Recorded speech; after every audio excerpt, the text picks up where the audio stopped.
Les promesses politiques n'engagent que ceux qui y croient. Ils avaient promis à Volodymyr Zelensky de sauver l'Ukraine, de la protéger du méchant Vladimir Poutine de Russie.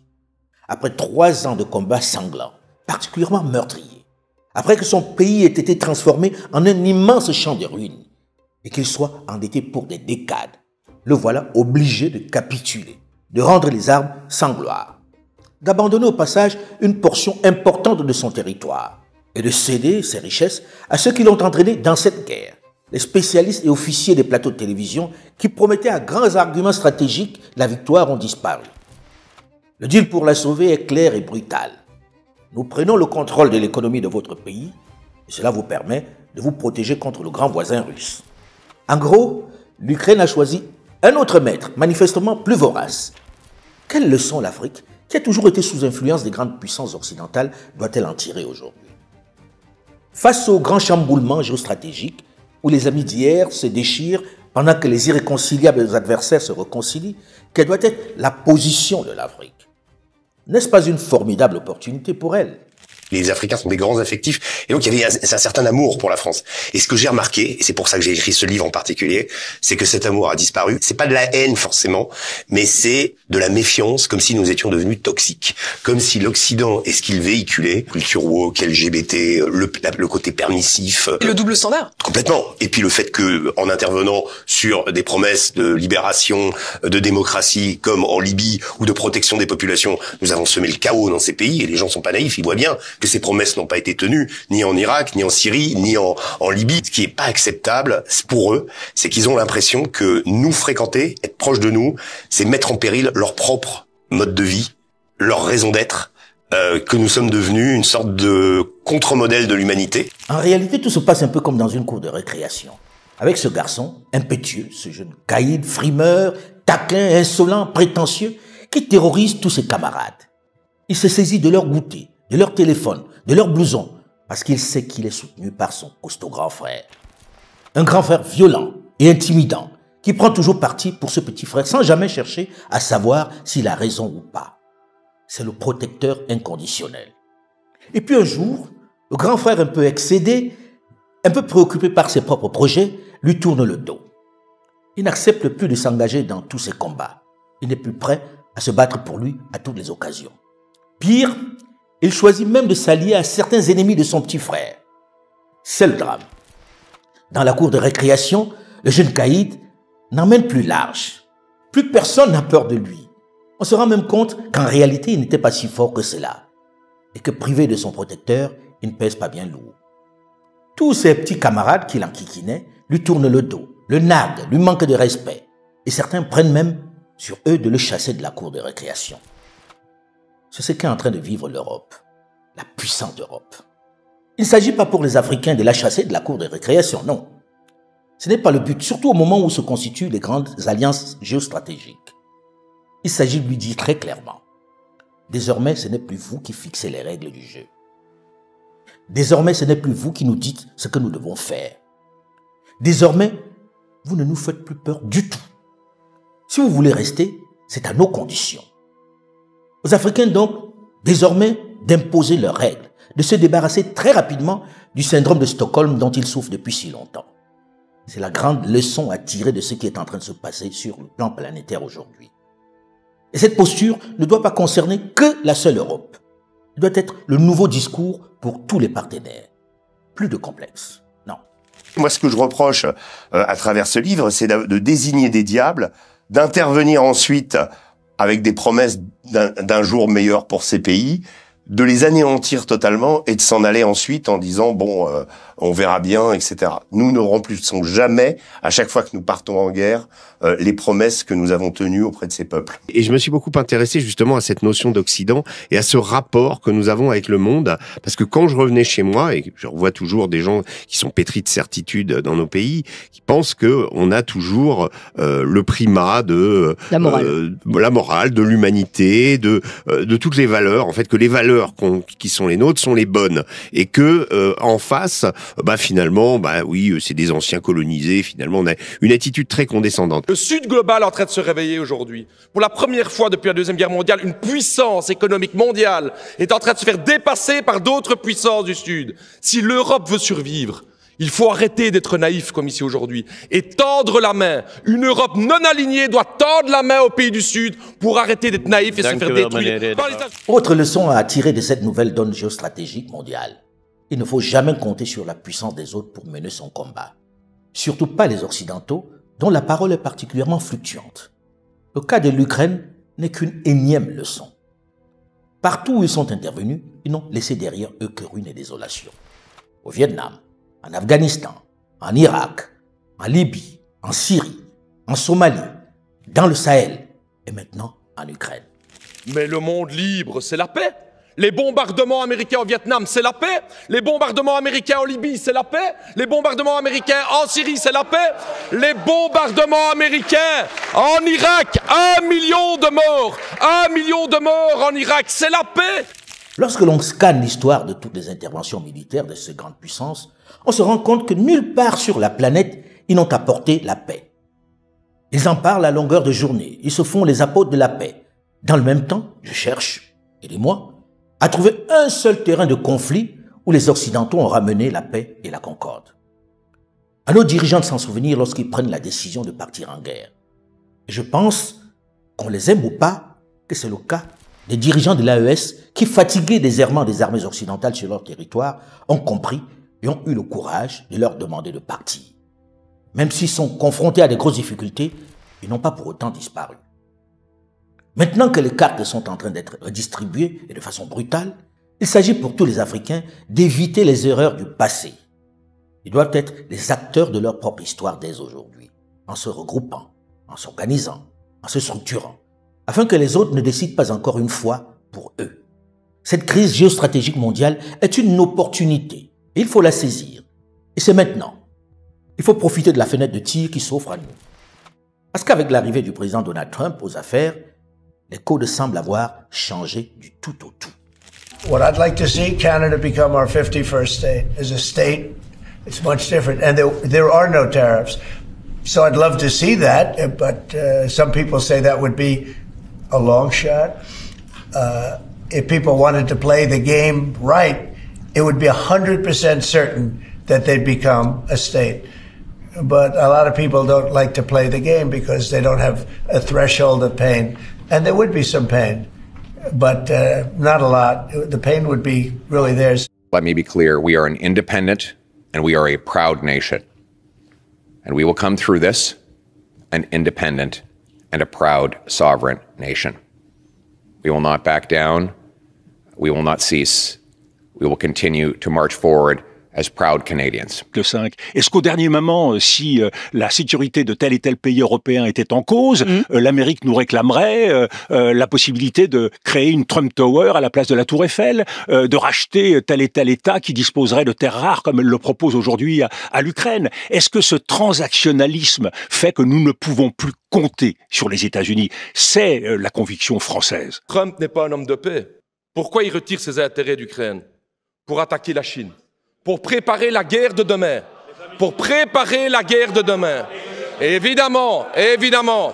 Et la question qui est posée aujourd'hui à l'Europe, Monsieur le Premier ministre, c'est allons-nous suivre les Américains docilement comme des petits chiens ou allons-nous enfin développer une Europe indépendante et stratégique au niveau du monde?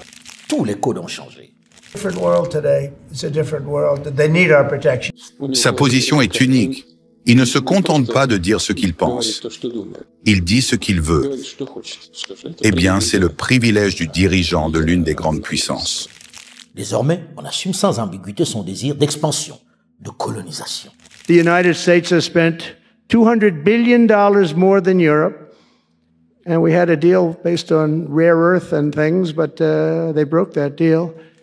Le nouvel homme fort de Washington, qui se sent patron du monde, ne compte pas s'arrêter en si bon chemin.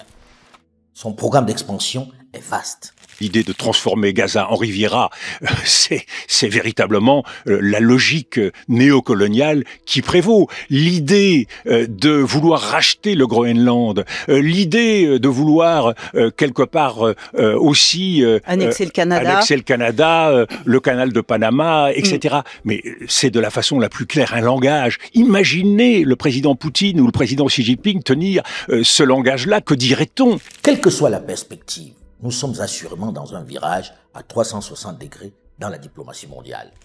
The future does not belong to globalists. The future belongs to patriots. The future belongs to sovereign and independent nations who protect their citizens, respect their neighbors, and honor the differences that make each country special and unique. C'est une faute, une double faute même, puisqu'il s'agit d'une violation du droit international, violation du droit des peuples, avec des transferts forcés normalement de populations qui devraient en résulter. C'est aussi une profonde injustice concernant l'avenir du peuple palestinien. Mais c'est aussi un contresens historique qu'il faut noter, parce que derrière, on voit bien que le logiciel diplomatique américain est complètement brouillé. Contresens, puisqu'on ne tire pas les leçons de ce qui s'est passé en Afghanistan et en Irak, qui a conduit à l'émergence d'Al-Qaïda et également à l'émergence de l'État islamique. Jusque-là, les grandes puissances se cachaient derrière des artifices tels que l'aide humanitaire, l'intervention humanitaire, l'interposition entre belligérants, le rétablissement de la démocratie, la lutte contre la prolifération des armes de destruction massive et autres mots très propres pour mener leur visée coloniale ou impérialiste. Maintenant, plus besoin de se cacher derrière son petit doigt. C'est assumé. Elles agissent pour leurs intérêts économiques et stratégiques. Le président Donald Trump vient visiblement de mettre un terme à l'hypocrisie qui régnait jusque-là dans ce domaine. Et pour le faire, il a choisi la méthode brutale. Particularly, why would we pay $200 billion a year in subsidies to Canada when they're not a state? You do that for a state, but you don't do that for somebody else's country. So I think Canada is going to be a very serious contender to be our 51st state. The United States launched a trade war against Canada, their closest partner and ally, their closest friend. At the same time, they're talking about working positively with Russia, appeasing Vladimir Putin, a lying, murderous dictator. Make that make sense. Now, it's not in my habit to agree with the Wall Street Journal. But Donald, they point out that even though you're a very smart guy, this is a very dumb thing to do. We two friends fighting is exactly what our opponents around the world want to see. Dear President Trump, listen very carefully. Greenland have been part of the Danish kingdom for 800 years. It's an integrated part of our country. It is not for sale. Let me put it in words you might understand. Mr. Trump, f*** off. Cette croyance dans la force de la puissance est aujourd'hui sans limite, sans règle. Elle pousse jusqu'à la conquête annoncée du Groenland, la prise du Panama, l'alignement du Canada. Mais qui peut s'opposer à la tournure que prennent les choses devant l'hyperpuissance des États-Unis d'Amérique? Le locataire de la Maison-Blanche a bien compris que devant, c'est maïs. Et il multiplie les provocations, des gestes qui, d'un coup, montrent à quel point notre monde, tel qu'il fonctionne depuis la sortie de la Seconde Guerre mondiale, est fragile.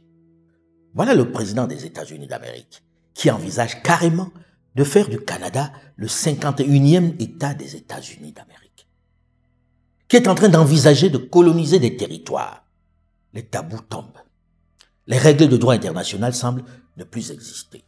I've been elected by the American people to restore common sense to Washington and indeed to the world. Désormais, le président américain se sent investi d'une mission presque divine. Il doit sauver le monde. Oui, le monde. Il n'est pas seulement le président des États-Unis d'Amérique. Nous sommes confrontés à un choc historique qui est de très peu de précédents. Les grandes ruptures de l'histoire, le choc de la Renaissance, l'époque des Lumières, le choc des guerres mondiales. Un choc qui va transformer la géopolitique mondiale, va transformer l'idée même qu'on se fait de l'homme, va transformer l'histoire. Ce qui se passe est riche d'enseignements. Riche d'enseignements parce que la seule élection présidentielle aux États-Unis vient bousculer les concepts érigés en dogme, en religion, auxquels tout le monde semblait se soumettre. Figurez-vous que ces chamboulements extraordinaires, cette redistribution des cartes, ce nouveau concept, la planète les doit à un peu plus de 74 millions de personnes, les électeurs de Donald Trump. America is a country now where half of adults read at the level of a fifth grade child.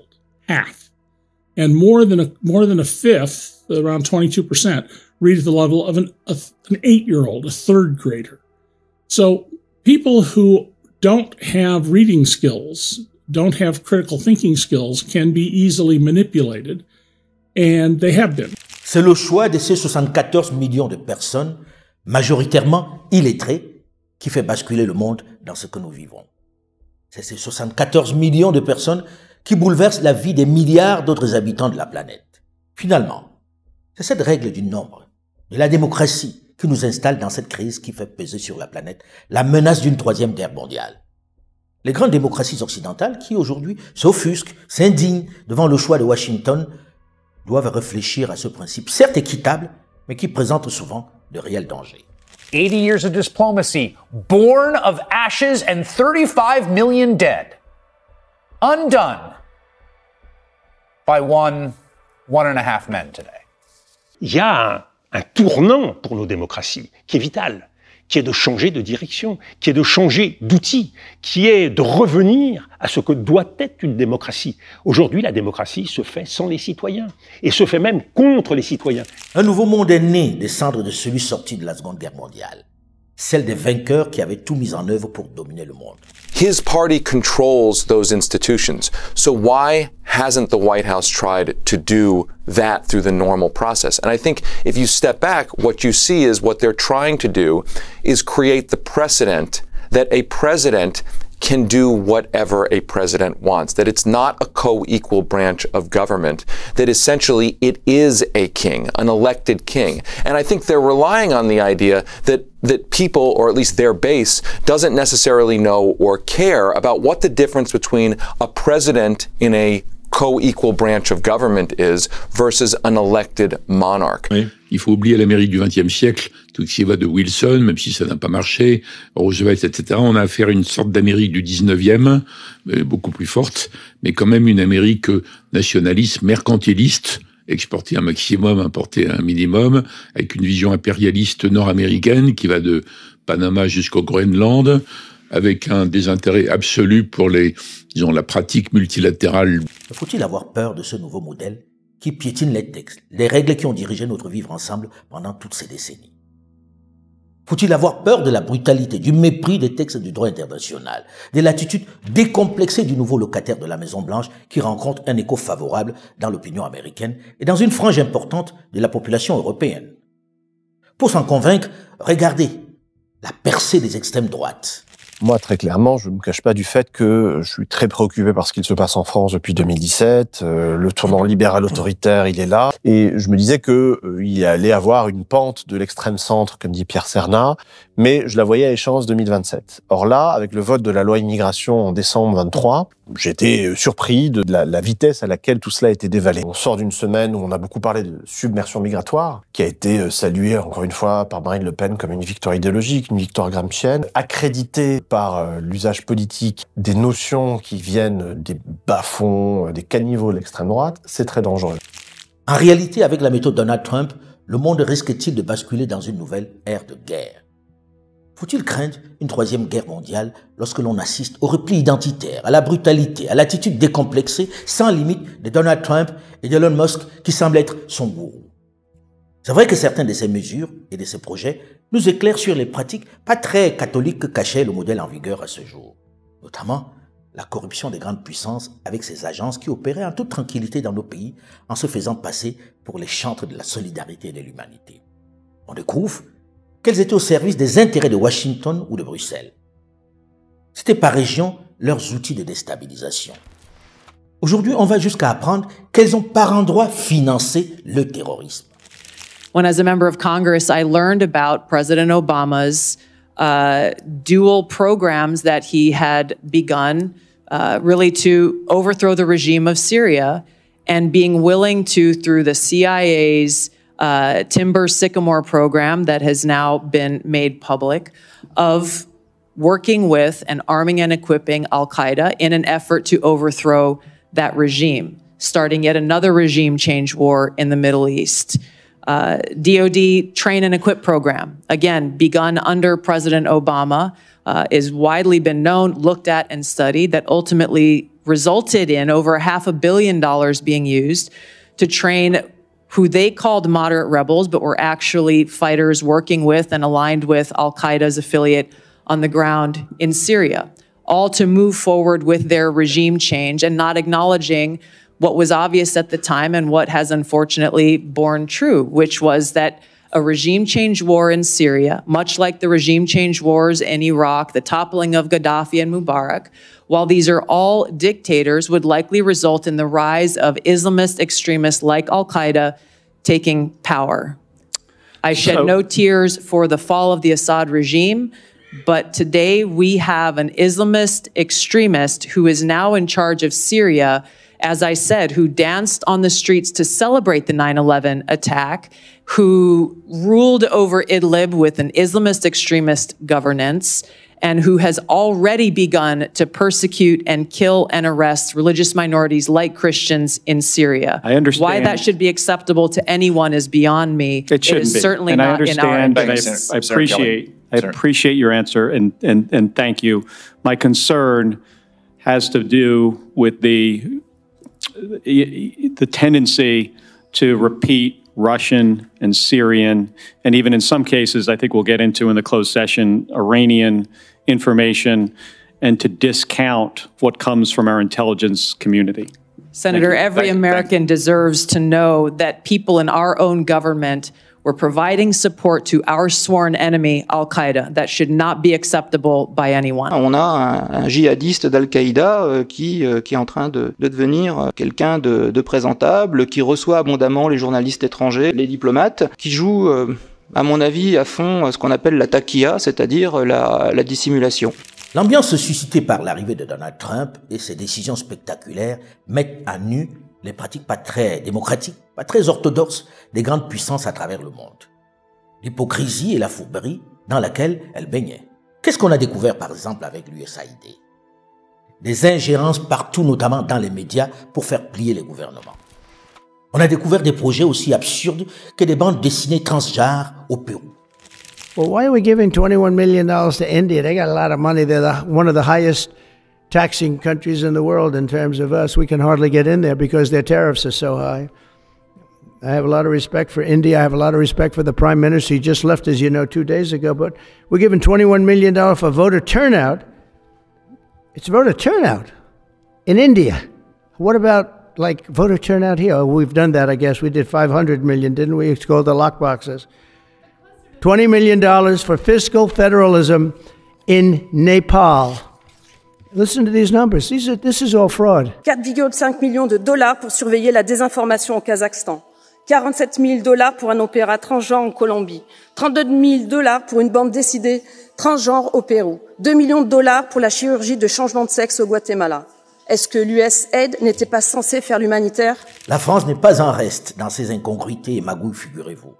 Il suffit d'aller sur le site afd.fr, qui est à votre portée. C'est remarquable. Figurez-vous que la France apporte de l'aide à la Chine, par exemple. 30 millions d'euros à la Chine, c'est-à-dire à la première puissance économique du monde. On l'aide à se développer. Comment ça? Comment justifie-t-on cette aide? Voici quelques projets, par exemple. La restauration écologique du district de Pingyang, dans la province de Fujian. Autre projet toujours en Chine, améliorer l'environnement écologique et le cadre de vie des habitants du district de Pingyang en ramenant la nature et la biodiversité. Montant du projet, 40 millions d'euros. Et la France est engagée sur ce projet jusqu'en 2042. Ça a été signé en 2022, donc sous Emmanuel Macron. Le projet créera une synergie entre le parc national de Kianjiang et la ville de Keila, fondée sur l'excellence environnementale, la restauration des services écosystémiques. Rien que ça. Bref, ceci n'est qu'un petit assortiment de ce que vous pouvez voir. On est loin des puits dans les villages et les micro-projets qui se multiplient au sud du Sahara. Mais si la brutalité de Donald Trump a permis sur ce type de dossier de découvrir le poteau rose, de mettre en lumière la corruption et le côté fourbe de certaines opérations dissimulées sous le manteau humanitaire, peut-on pour autant ignorer le danger que fait peser sur la planète le nouveau président américain et son sulfureux conseiller, le milliardaire Elon Musk, qui semble décidé à donner à la planète un nouveau visage? Il y a une dimension racialiste. Il appartient à une époque de l'Afrique du Sud qui est celle de l'apartheid. Il côtoie des milieux qui sont très largement fascisants. Il a des gestes que je ne veux pas aujourd'hui qualifier trop brutalement. Elon Musk spent $280 million to help elect Donald Trump, President of the United States. $280 million. And President Trump has handed the keys of federal agencies over to Elon Musk. He even appeared at the cabinet meeting today. Sort of shadow president of the United States. And Trump doesn't contradict him, and sometimes Trump echoes him and amplifies him. This is a remarkable sort of measure of how the world has turned, that a nostalgic product of apartheid South Africa, Elon Musk, whose grandparents moved there after the Second World War. They were in the Canadian Nazi Party, his maternal grandparents. They moved to apartheid South Africa to be with people with whom they felt at home. A family legacy that he's not repudiated. We have no idea how dependent Donald Trump is on Elon Musk. There will probably never be a way of knowing.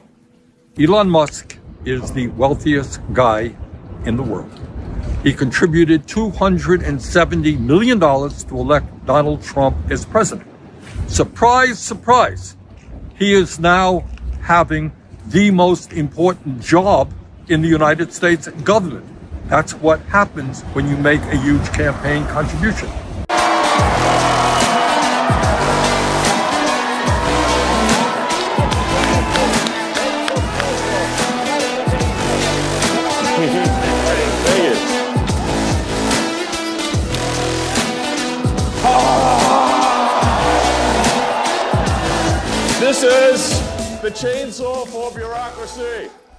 C'est la tronçonneuse de la bureaucratie, dit à l'instant Elon Musk.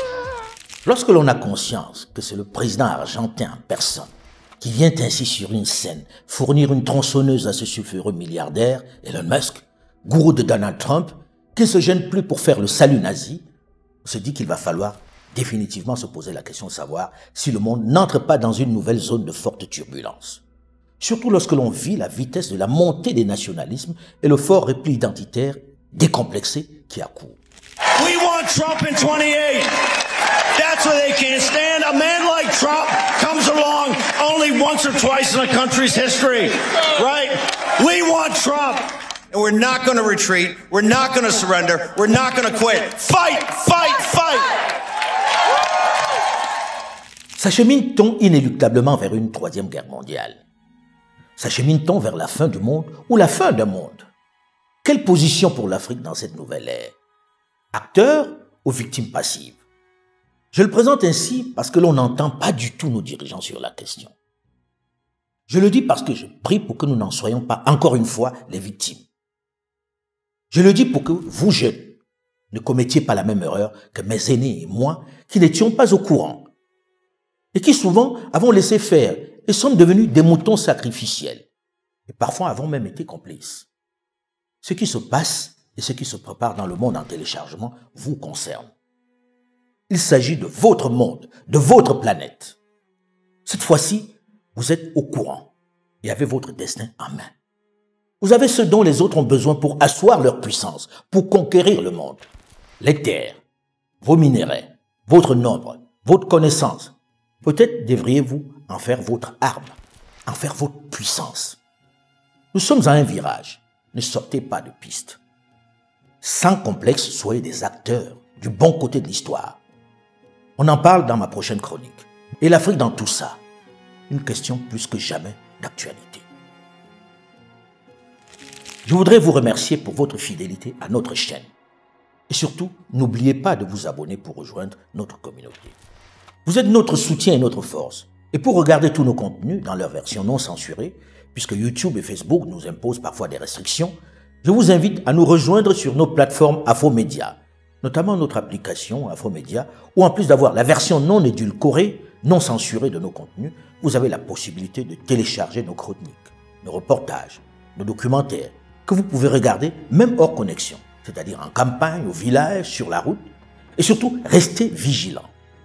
Puisque malgré tout, les esprits retors continuent de multiplier de faux comptes Afromédia. Certains s'en servant même pour monter de sinistres opérations d'escroquerie. Soyez donc vigilants. Je vous prie donc de scanner le QR code qui s'affiche pour rejoindre notre univers Afromédia.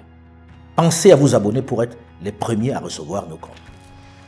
Nous comptons bien sûr sur votre soutien et votre fidélité afin qu'Afromédia continue, à travers ses contenus, ses reportages, ses chroniques, ses magazines, de porter et vulgariser le narratif africain sans complaisance mais sans condescendance.